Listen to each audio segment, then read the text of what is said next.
மின்னலை பிடித்து மேகத்தில் துடைத்து பெண் என்று படைத்து வீதியில் விட்டு விட்டான்.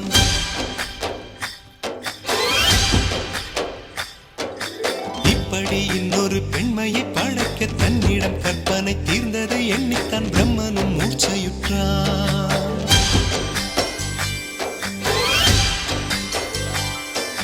மின்னலை பிடித்து மேகத்தில் துடைத்து பெண் என்று படைத்து வீதியில் விட்டு விட்டான்.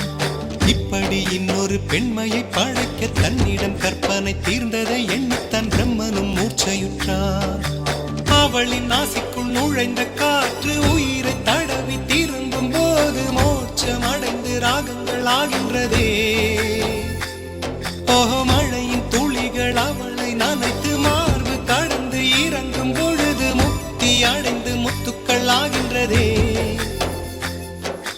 மின்னலை பிடித்து மேகத்தில் துடைத்து பெண் என்று படைத்து வீதியில் விட்டு விட்டான்.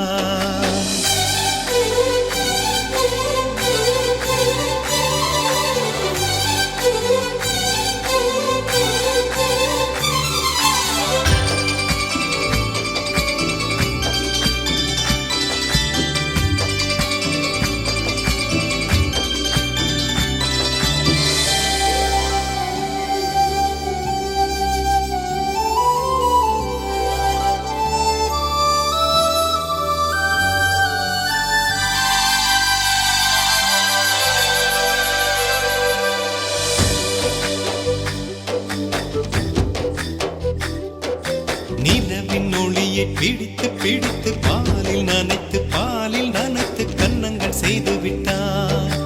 உலக மலர்கள் பறித்து இரண்டு பந்துகள் அமைத்து பெண்ணை சமைத்து விட்டான். அழகு என்பது ஆண்பாலா பெண்பாலா என்பதில் எனக்கு சந்தேகம் தீர்ந்தது. அழகு என்பது நிச்சயம் பெண்பாலடா. கவிதை என்பது மொழியின் வடிவம் என்றொரு கருத்தும் இன்று உடைந்தது. கவிதை என்பது கன்னி வடிவமடா. மின்னலை பிடித்து மேகத்தில் துடைத்து பெண் என்று படைத்து வீதியில் விட்டு விட்டான்.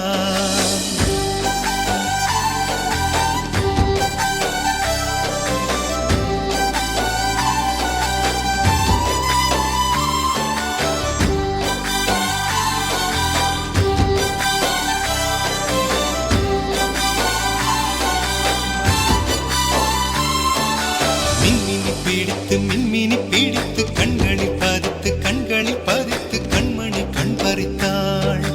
தங்கத்தை எடுத்து அம்மியில் அரைத்து மஞ்சளை நினைத்து கண்ணத்தில் குழைத்து ஜீவனை ஏன் எடுத்தாள். காவித்துறவிக்கும் ஆசை வளர்த்தவள், அருகும் புல்லுக்கும் ஆண்மை கொடுப்பவள், பெண்களின் நெஞ்சுக்கும் பித்தம் கொடுப்பவளே.